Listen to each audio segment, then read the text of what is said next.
আসসালামু আলাইকুম। ওয়ালাইকুম আসসালাম রহমতুল্লাহ বারাকাতুহু। বিয়ের পরে মেয়ের বাবা মায়ের প্রতি তার দায়িত্বটা কি? সে কি তাদের মেনে চলবে নাকি তার স্বামীকে?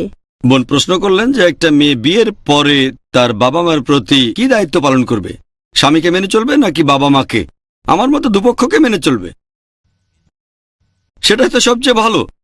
তবে যদি মতভেদ হয় তাহলে কার গুরুত্ব বেশি? বিয়ে হওয়ার আগে বাবা মার কথা মেনে চলাটা অবশ্যই গুরুত্বপূর্ণ, বিয়ের পরেও মানা গুরুত্বপূর্ণ। তবে বিয়ের পরে সে নতুন একটা পরিবারে যায়, এই দুই পক্ষের মধ্যে যদি মতভেদ হয় তাহলে দেখতে হবে কোন পক্ষ কোরআন এবং সুন্নাহ মেনে চলছে, স্বামী মেনে চলছে নাকি মা বাবা মানছে, এর উপর ভিত্তি করে সিদ্ধান্ত নেবে। তবে দুজনেই যদি নিরপেক্ষ থাকে, দুই পক্ষই কোরআন সুন্নাহ মেনে চলছে, তাহলে যে কোনো এক পক্ষকে বোঝানোর চেষ্টা করেন, দৃষ্টিভঙ্গি বদলাতে, যাতে করে আপনি আপনার বাবা মার পাশাপাশি স্বামীকেও সন্তুষ্ট করতে পারেন। তবে তারপরেও যদি বিরোধ চলতে থাকে, দুপক্ষই কোরআন সুন্নাহ মেনে চলছে, তাহলে এরকম পরিস্থিতিতে আপনি যাবেন স্বামীর পক্ষে বিয়ের পরে।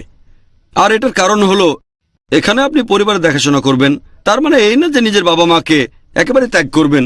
যদি মতভেদটা এরকম হয় যে দুপক্ষে কোরআন হাদিস মানে, তারপরও আপনাকে একটা পক্ষ নিতে হবে।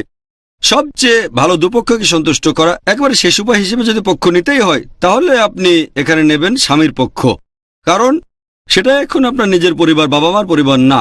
তারপরও যদি স্বামীকে বুঝিয়ে শুনিয়ে বাবা মাকে সন্তুষ্ট রাখতে পারেন, সেটাই সবচেয়ে ভালো। আশা করি উত্তরটা পেয়েছেন।